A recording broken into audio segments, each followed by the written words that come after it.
makita sa Matthew chapter 11 verses 25 through 30. So, if you have your Bible, let's open our Bible in Matthew chapter 11 verses 25 through 30.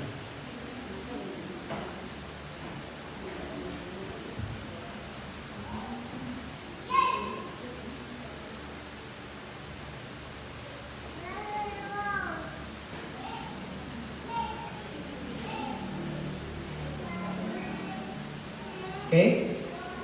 Our message this morning is entitled, True Rest Comes from Christ Alone. Atong basahon, doon na natong basa. Ito lang po sa Diyos. At the time, Jesus declared, I thank you, Father, Lord of heaven and earth, that you have given these things from the wise and understanding, and reveal them to little children. Yes, Father, for such was your gracious will. All things have been handed over to me by my Father, and no one knows the Son except the Father, and no one knows the Father except the Son, and anyone to whom the Son chooses to reveal him. Come to me, all who labor and are heavy laden, and I will give you rest. Take my yoke upon you, and learn from me, for I am gentle and lowly in heart, and you will find rest for your souls. For my yoke is easy, and my burden is light. Let's pray. Thank you, Lord, for this wonderful day.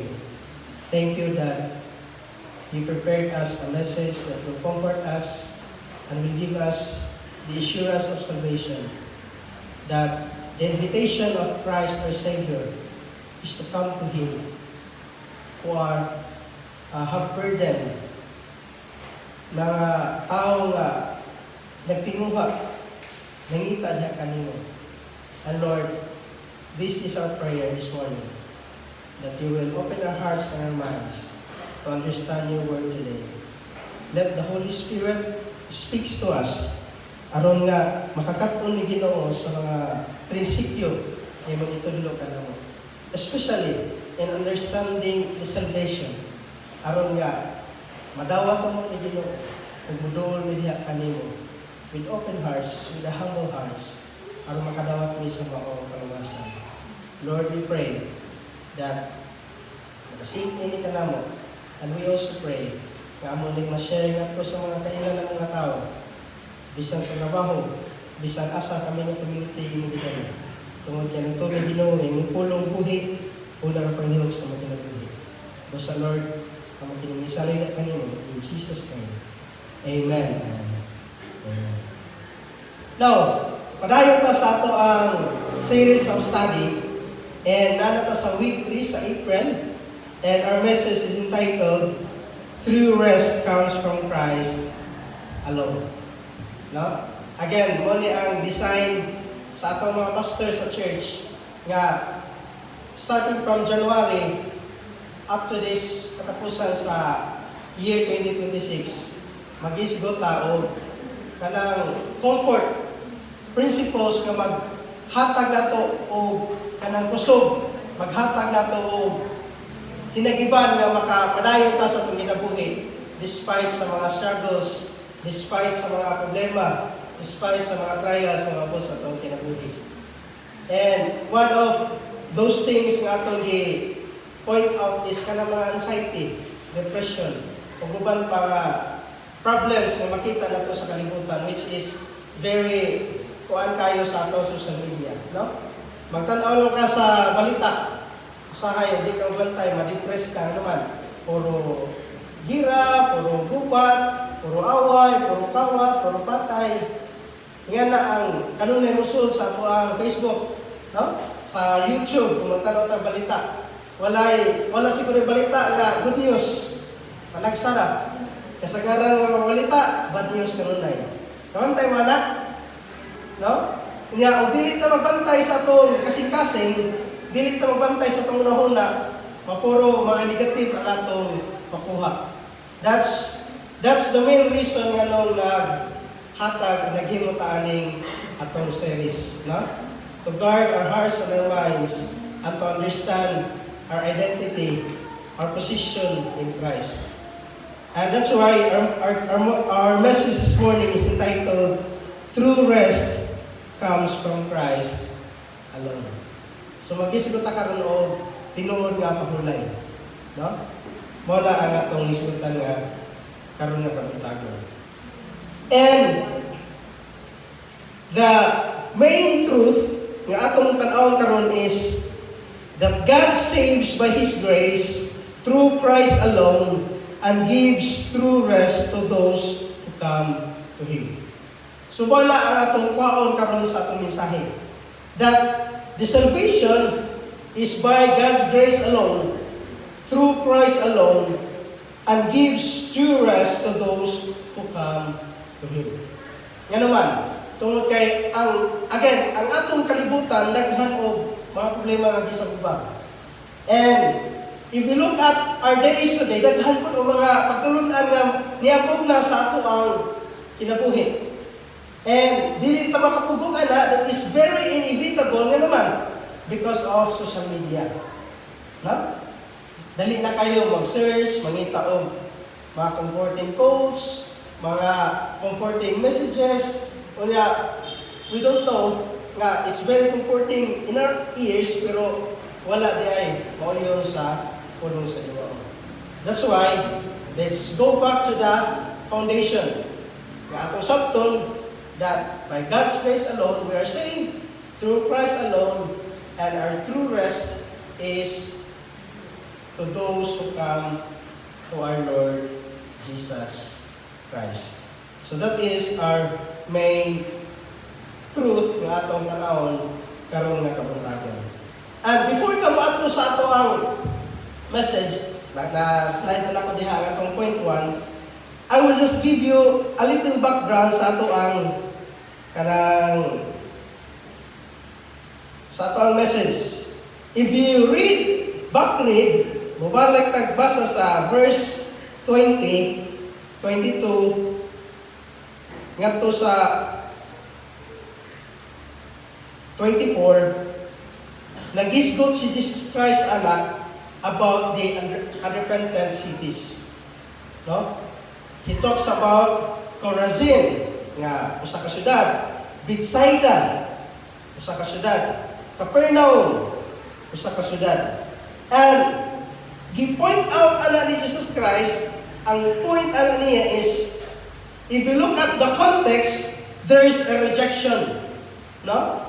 Kung atong tanawon ang flow sa context sa chapter 11, makita na to din sa verse 20 through 24 is all about the rejection of that cities. And that cities, iyo din lang gihulagway ng mga pahitabo sama sa syudad sa unang panahon. Like Tyre and Sidon, like Sodom. So gihulagway ng mga syudad, gi-compare niya ng mga syudad sa unang panahon ng mga syudad. And we all know that the story about the Sodom and Gomorrah. Ingon si Christ, gihulagway niya ang mga syudad sa mga tao ng mga unrepentant sama ni adto sa una. So, the context here, makita na to na first is the rejection. So that's the flow, no, sa context. And then pagkapos sa verse 25 through 30, makita na to na ang revelation. Kung man ang atong isgutan karon sa first point, God reveals salvation by His will. So makita na to na ang flow, again, the rejection, then pag-abot sa verse 25, the revelation, and then pag-abot sa verse 28, the invitation. So, ano masabta na to ang context ng akong message na to. So I'll just give you the background aron makasabutan nga nung nakasulti si Jesus Christ aning verse 25 nga naman, because nag-isgot siya sa verse 20 up to 24 sa rejection sa mga syudad nga iyang giadtuan, giministeryuhan, unya wala gyud mutuo. Nakita sa miracles, nakita sa pag-ayo, nakita sa mga pambuhat ni Jesus Christ, and yet they don't repent. No? So there's the rejection. So therefore, pag-abot sa verse 25, here comes the revelation. And what's the revelation? Number one, ingon siya sa atong point, sa atong message, God reveals salvation by His will. And if you don't know that, ingon na pulo sa Ginoo, sa verse 25, at that time, Jesus declared, I thank you, Father, Lord of heaven and earth.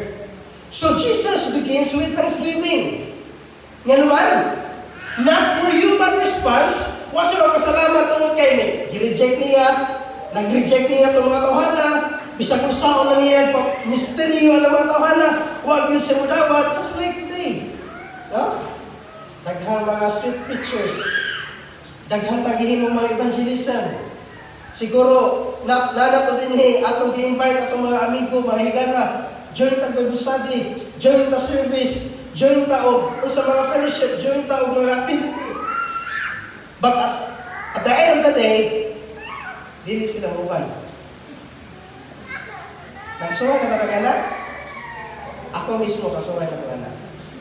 Natay amigo, natay tinguha nga, atong amigo mga masira sa gospel, ating invite nun, ang tuto kay naay activity sa church. Pero nagagbaliban atong amigo. Jesus begins with thanksgiving, not for human response. No? Wa magpasalamat si Jesus Christ sa rejection. But ang ipasalamatan ni Jesus Christ because the Father revealed His will. Ingon siya, Jesus declared, I thank you, Lord, Father of Lord, Lord of heaven and earth. Mabasa na ito na sa verse 25. Second, nga makita nato dan ha, because God reveals salvation by His will, atong makita dan ha sa verse that God hides and God reveals. Ang Diyos, mo'y nagtago, mo'y wala magpakita, mo'y wala mag-abli, ang Diyos po, mo'y nag-abli. Ang Diyos po, mo'y nagpakita. Ang Diyos po, mo'y nagpasabot. Ano masabta na to? Ingon ang pulo sa Ginoo. This is a verse. At that time, Jesus declared, I thank you, Father, Lord of heaven and earth, that you have hidden these things from the wise and understanding. Again, God hides. O sa iyahang gitaguan yung mga butanga, ngadto sa mga wise and understanding, and reveal them to little children. Now, to understand this verse, akong gi-flash na ang meaning. O sa ibut pasabot, ang wise and understanding. It represents those confident in their own righteousness. Kala bitaw mo ingon nga, kibaw na ko anak. Kibaw ka, nigo nga, si Jesus Christ namatay niyo para sa kaluwasan, dilubong sa inabanhaw para sa mga assurance. Kibaw na ko anak nigo, pareha ka dito, dito-an. Ganyan na po. And if we look at these verses, again, at kung siya muban na, balik na sa itong context, sa rejection dito sa syudad. The unrepentant cities. Nga naman, because they thought, they know. Because they thought, they're enough. Because they thought, nga, kibaw na sila, o mo na niya ang akong gisunod. Nagsunod ako sa Ten Commandments. Nagsunod ako sa balaod ni Moses. Diyos nun ako ayaw kay kada Domingo na akong simba. I don't need the gospel. I don't need your invitation. But here is the thing. The wise understanding represent those confident in their own righteousness. Kung sa inyo sa pulo sa Ginoo, you have hidden these things from the wise and understanding. Munang na yung mga tao, nga bisag kung saan mo istorya, dili makasabot because God hides those things. No? Ang Ginoo, wala mag-reveal sa mga tao nga feeling nila, balaan sila, feeling nila, luwas na sila, feeling nila, perfect na sila. But instead, ingon ang puno sa Ginoo, but reveal them to little children. Nga nung little children. Nakapantay mo, when Jesus speaks, it's all about the little children. Ingon siya, ang gingharian sa langit, sama sa mga bata. Walay makato sa gingharian sa langit, gawas kung sila may sama sa mga bata. And these little children, wala ni siya magsulti about literal nga bata. But Jesus points out the character of a child. So may kinaya sa bata. Meaning, they were humble. No? And they were dependent. Ang bata, dependent na sa ginikanan. Kamantay mo, dili mawala ka ang bata o sa kanon ugma. May na sila, mama, tagay ko, gutom ko. Why? Because the characteristic of a child is all about dependent. Dependency to his parents. And muna ang gustong ipabot ni Jesus Christ ngadto sa mga tao. Nga gusto niya ang iyang ginireveal sa kabuton samahan mauto mga bata sama sa kinaiya sa mga bata nga nagdependent. Samahan. Wala magdependent sa ilang kagalingon. Wala magsalig sa ilang kagalingon. Nga naglaw na sila, I am righteous. But to those people who are dependent to God and feeling empty. Nga kung makadungog ka sa gospel, mamugpo ka sa mga kasing-kasing. Nga makaingon ko ayong lang birthday. Dili ko ngayon, naluwason. Grabe ko ka makasasala. And I need God. It means humbleness. It means dependency to God. And it means emptiness. That means salvation. So, ang point na kadali is, makita na to ang kabubuton sa ang pag-reveal sa Ginoo. No? Gi-reveal sa Ginoo ang iyang kabubuton ngadto sa mga tao nga ginahanglan niya. Ako nagkaroon. Wa niya gi-reveal ang iyang kabubuton, ang iyang kaluwasan ngadto sa mga tao nga wala man ginahanglan niya. And that is what happened to the unrepentant cities. And that is what happened to the people around us, yung mga nagunahuna, yung mga Diyos nun sila. Kung sa kung mong share sa gospel, they are very close sa ilahang balay, sa ilang kasing-kasing, yan naman, because they thought sila may sakto. Kapantay wala makikibati kag mga, kung nakakita na mga Catholic faith defender or any mga debater na mga anak kayo. Makabantay mo sa debate. Walay mo daog. Nga naman, kaya ilang nahuna sa debate sila yung sakto. Manabisa kung saan mo nag-explain sa gospel, dili nila nagamaton. Nga naman, ang ilang gibarugan, nga ilang gidebate, ilang gibarugan, mo yung sakto. So that's the problem.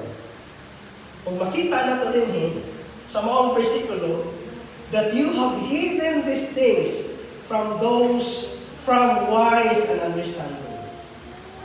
Kung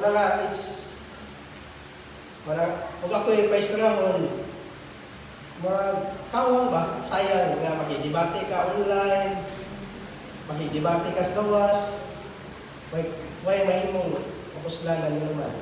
Kaya puro mo mga close na muna. Kaya mo gidibate, close na muna. And holy ang verse nga support anak. Ganun sila close. Because the Father Himself have hidden these things from those who think they are wise and understanding. No? Nasabta na to? Ang pakita ko karon sa kalimutan? Kaya ang mahal mismo, wala mag-abli sila ng kasi kay for them, they were all righteous.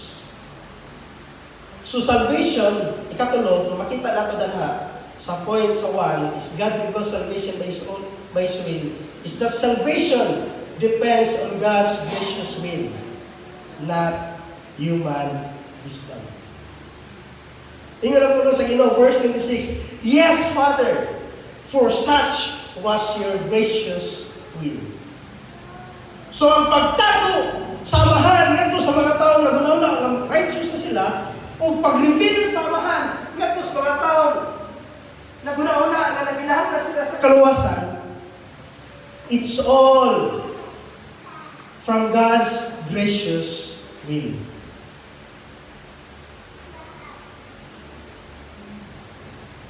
Is it unfair? No. Is it God dapat siya makaingot at pinalabi?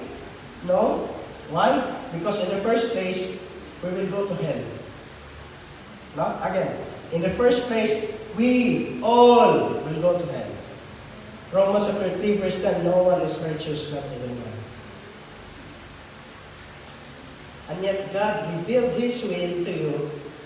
God revealed the salvation to you.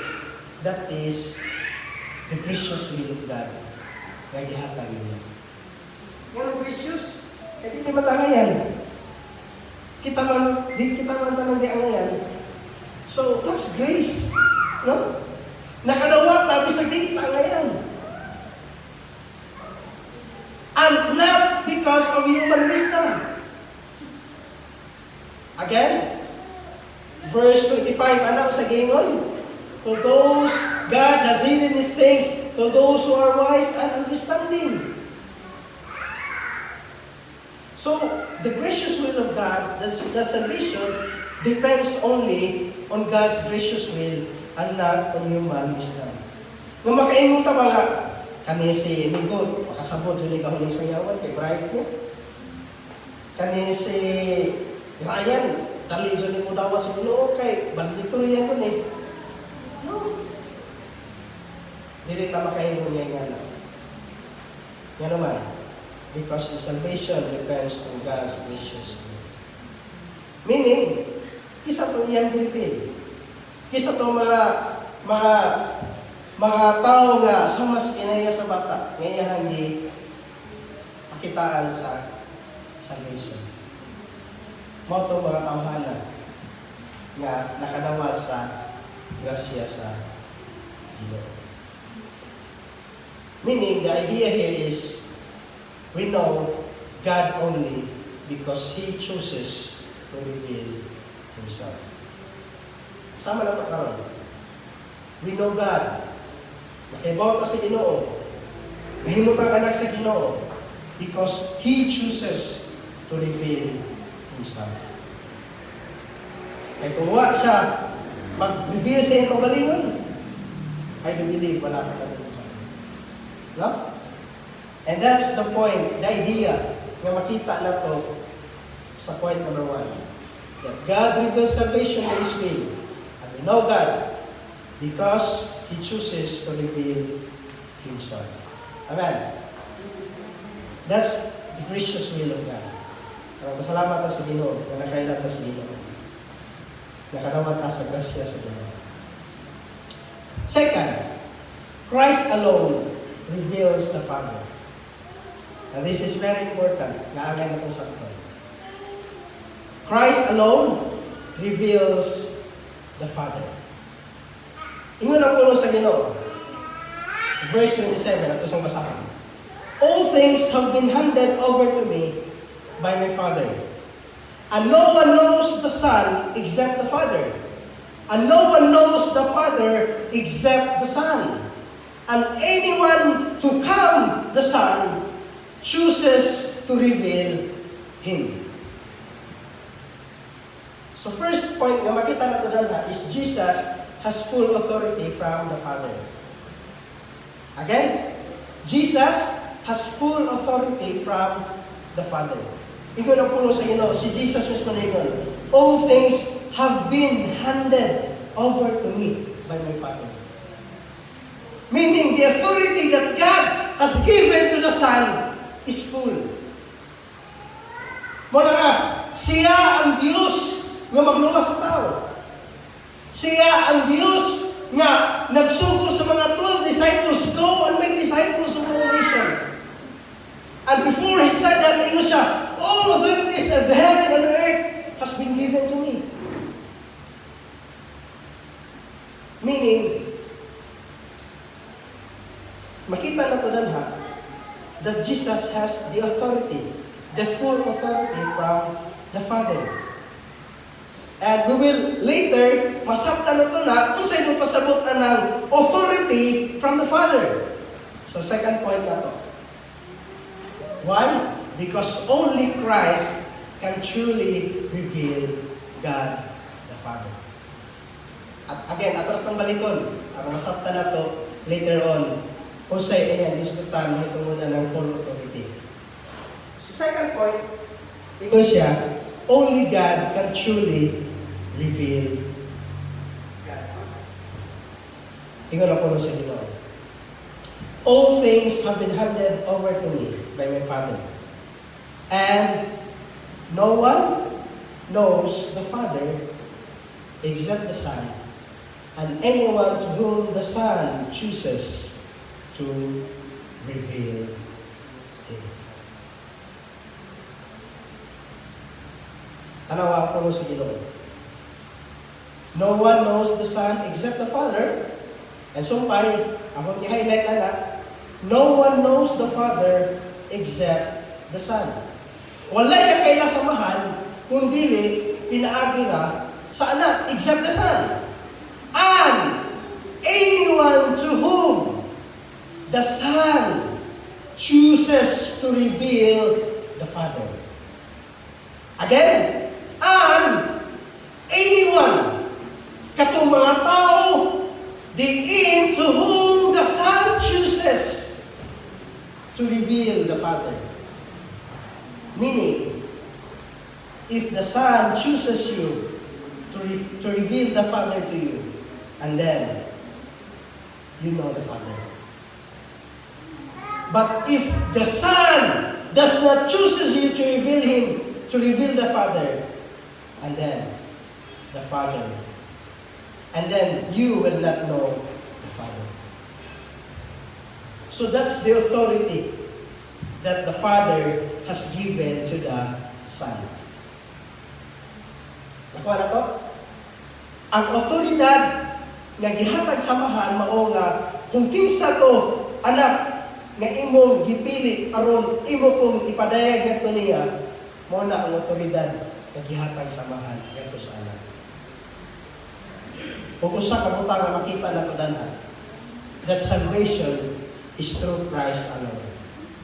Nga naman, because you will not know the Son, you will not know the Father. No one comes to the Father, the God, the Father, apart from Jesus. That's the point here. No one comes to God, the Father, apart from Jesus. Because of this verse, no one knows the Father except the Son, and anyone to whom the Son chooses to reveal the Father. Mga only Christ can truly reveal the Father. O gipili ka niya aron ipadayag kinsa alamahan so that you can call Him Abba Father. Why? Because if the Son will not choose you and does not choose you, dili ka makaila sa Father. So So grab me a verse. And this will echoes our salvation, our doctrines of salvation, that the salvation is all from God. No? That the salvation is all from God. And no one comes to God apart from Jesus. Not by your own means, not by your own effort, not by doing the Ten Commandments, not by following, not by obeying the law of Moses, no. Ano naman? Walay makaila sa amahan kung dili ipanayag sa iyahan anak. And that's the full authority of Jesus Christ given by the Father. And this will make us a humble servant. If you look at this principle, dili siya tayo ng humbo. Kung dili, mapasalamat to sa Ginoo diha sa ubos na kasikasin nga naman, because our salvation is all from God. No one can boast. Walay makapakamyo. No? Kay, niabot na din nga point, mga online viewers, nakita nga na sa church, niabot na nga point, because the Son chooses to reveal you the Father. That's the idea here. Kung mabasa na ito sa verse 27. No? And this is not, kanang ito, naghang mga problema ron kay, naghang mga tao nga, magdala o mga sistema, thoughts, school of thoughts, like Arminian, like Calvinism, naghang mga theologians na magdala gana. And I discourage to do that because that school of thoughts have lapses, mga problema. Dili, not all perfect. No? And that's, kuan lang, that's their study at that time. But as we continue to study, nakita makatunan. And one of those things is kini. No? Nga masabta na to, that the salvation comes from God alone, through Christ alone. Nga, madawat na to. So, tungod kay pinaagi naman ni Kristo ang dalan, here is the invitation. Again, sa context, the rejection, sa three cities, and then the revelation. God reveals Himself through the Son, and the Son chooses whom He reveals the Father, and then the invitation. Christ invites the weary. Ingon ako sa Ginoo, come to me, all, again, all who labor and are heavy laden, and I will give you rest. Now, pag ingon niya na come to me, all who labor and are heavy laden, meaning that the invitation is open to all who are burdened. Again, that the invitation is open to all who are burdened. Kisa itong mga tao nga nakita sa ilang kaugalingon nga nag-struggle. Kisa itong mga tao nga nakakita sila nga naginhanglan silang kaluwasan. That invitation is yours. And atong hinumduman that this invitation is not for the proud and self-sufficient.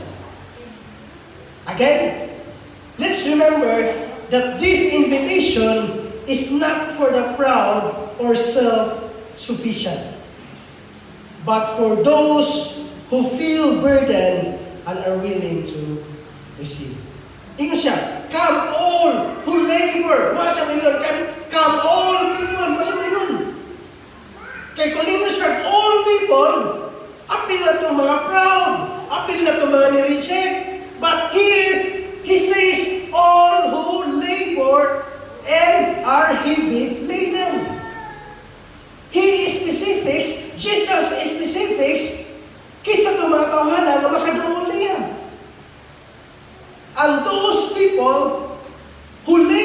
and are heavy laden.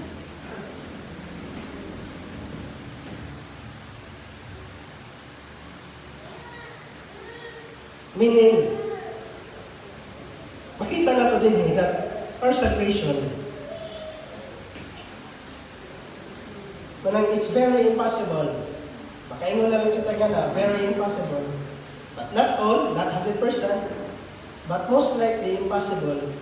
Nga lisod kaayo magsanyaw sa mga taong para nila maayo na sila. Para nila, Diyos na sila.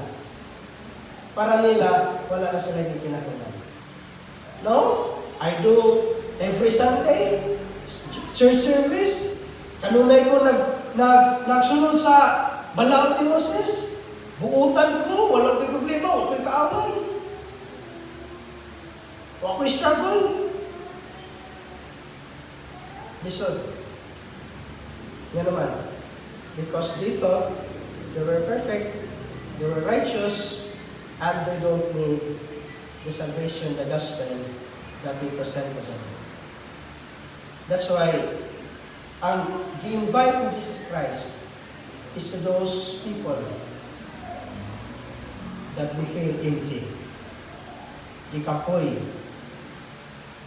hago, nagsik, pero muragway, nakita nga, hope. Ingo si Jesus Christ, come to me, all who labor and are heavy laden, and I will give you rest. Kung saan ay magpasabot ka ng labor and heavy laden? Wala na sa magpasabot nga mga busy na mga tawanan. No? Wala sa magpasabot literally nga mga busy nga mga tawanan. But,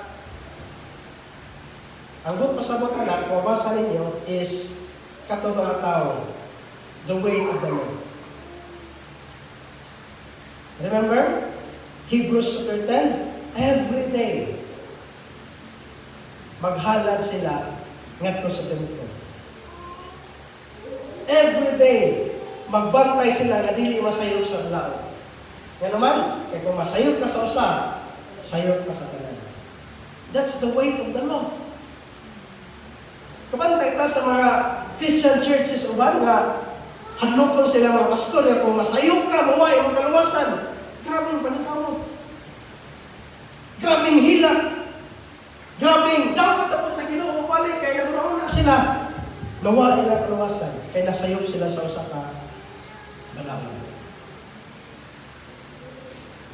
No rest. Walay pahulay.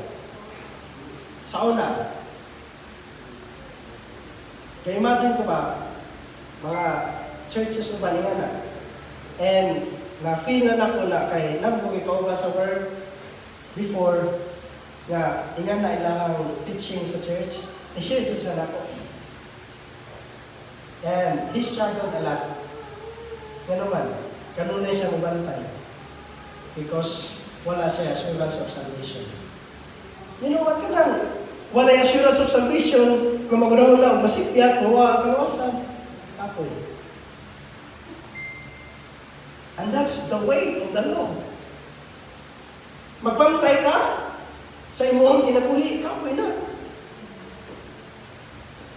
Kinahanglan di ko masayot, kinahanglan di masayot ang sulti, kinahanglan di masayot ang huna-huna. Kadagabi, mangumpisal, kadagabi, maray pasaylo, kadagabi. Mudawa sa Ginoo kay kadalo ng masa. Kapoy kayo na.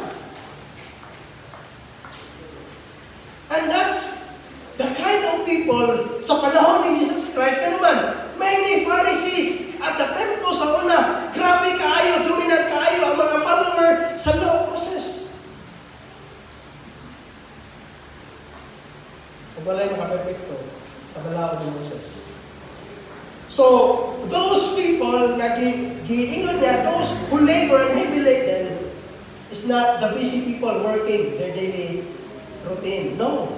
But those people who struggles their inner self because of the weight of the law, because of the guilt of sin, nga nakasala ko, mahay na po ko pasaylo, nakasala ko, mudaw ko sa Ginoo. The guilt of sin and the futility of self-righteousness. That is the meaning, pag-ingon ni Jesus Christ, all who labor and are heavy laden. Question, usa ba ka na karon? Online viewers, usa ba ka na karon? Nga wala pa makasabot, kung makapati sa kaluwasan. Wa pa kakibaw that you have the assurance. And because of that, you struggle a lot because of the guilt of sin, the weight of the law, and the futility of self-righteousness. Have you struggled with that kind? You will say, Christ, come to me. Come to me. Doon ni Kristo. Why? Because Christ gives rest by grace and not works. You will say, come to me, all who labor and are heavy laden, and I will give you rest.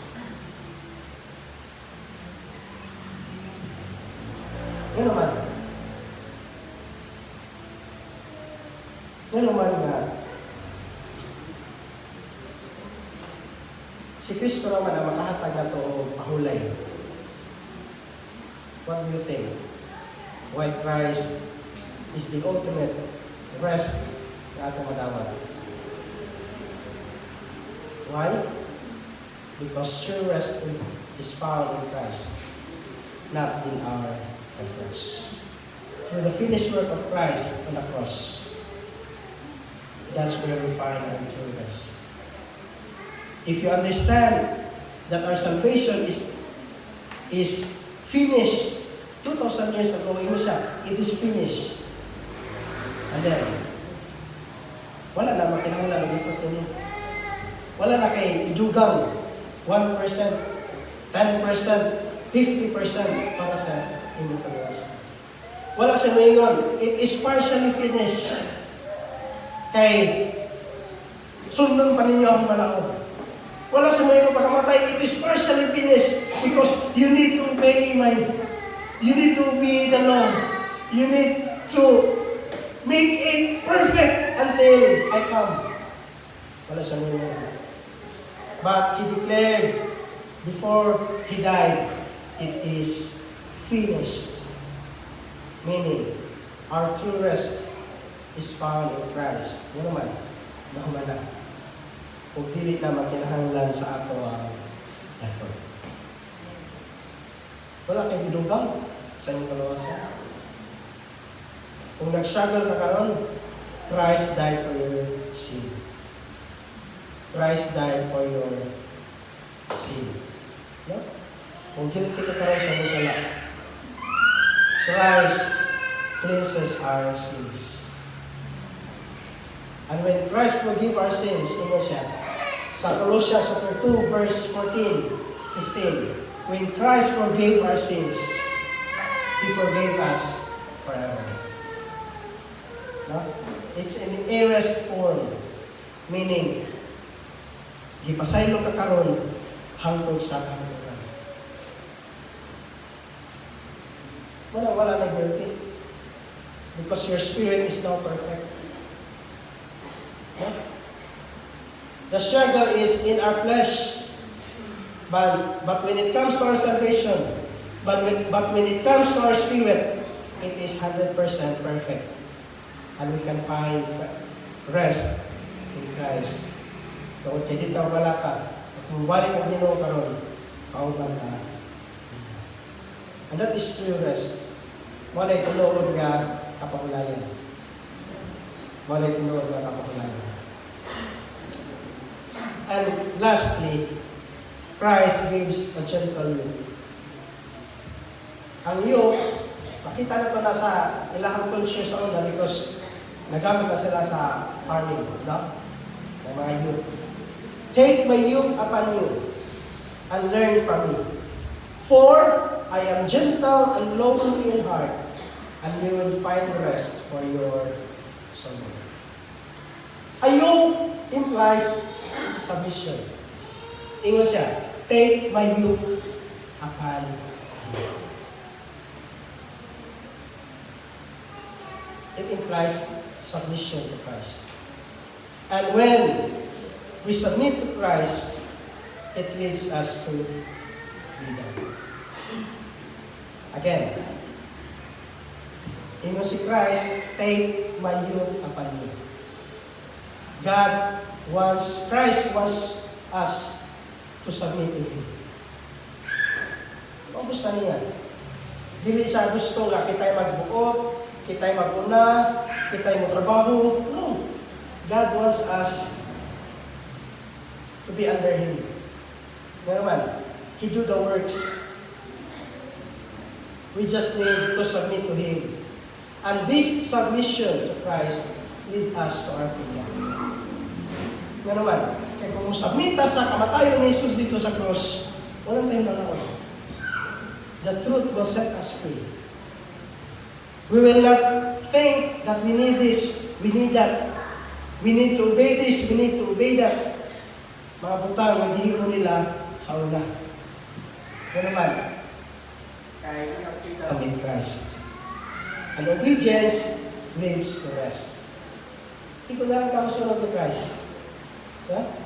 Ikaw na lang tamo sunod ni Christ. It is not because we need to work for our own, but because Christ worked for us. And we need to obey Christ to work in us. So, again, take my yoke upon you and learn from me. And this does not mean that the Christian life is effortless. Atong sakton nga, pag-ingon ni Christ, anak, for my yoke is easy and my burden is light. Di namin pasabot ka, ano tayo waton? Ayahay na tayo. But it means that Christ has fulfilled the law on our behalf. Again, it talks about our salvation. Christ has fulfilled the law on our behalf. Wala dili na tama mabalaka kung dili ta makasunod ng balaod. Because Christ fulfilled the law. Secondly, pinaka-importante, the burden of earning righteousness is ano pinaka-importante? The burden of earning righteousness. Ang uban, naningkamot pa. Mautan na kanila, luwas na ka, naningkamot pa. At kita, hingarap ko sa Ginoo, for my yoke is easy and my burden is light, because the burden of earning righteousness is light. Amen? Muna kaya. And last, what remains is a life of grateful obedience to Father by grace.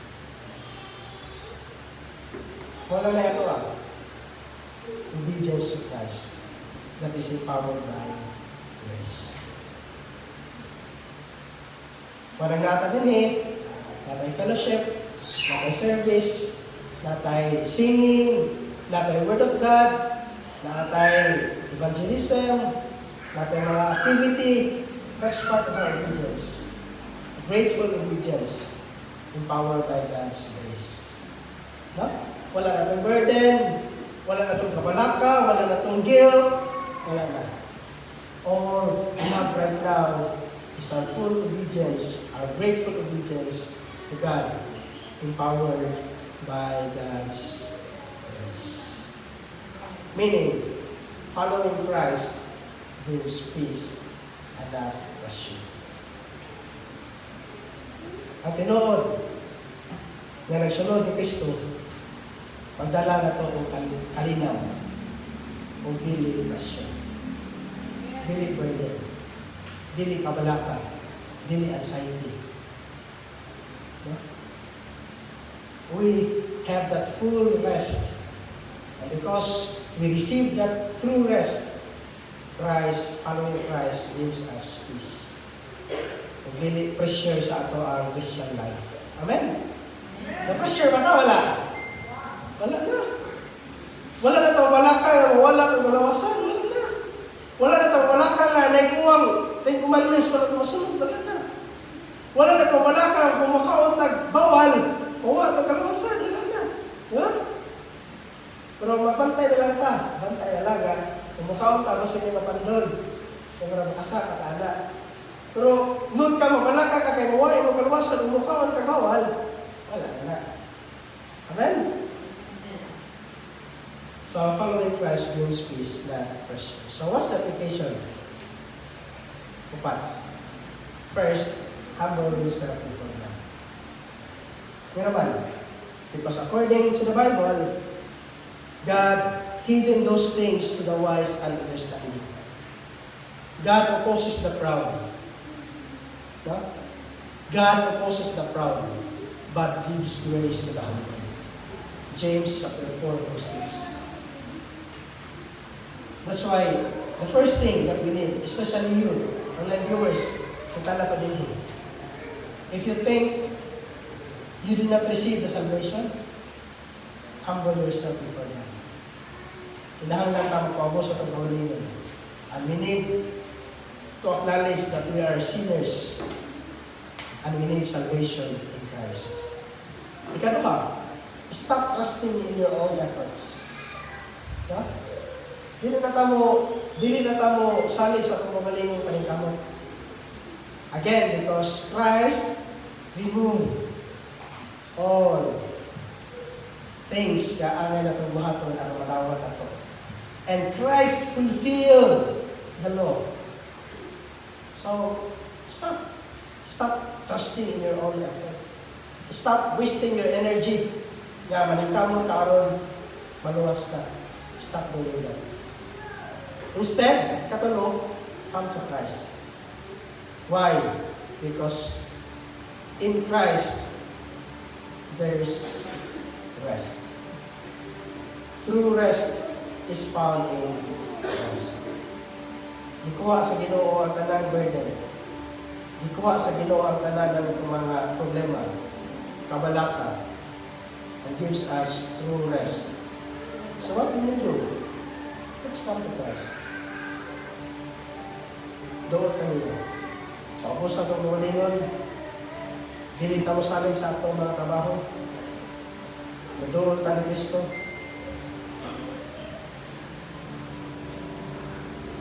And lastly, rest in what He has already done.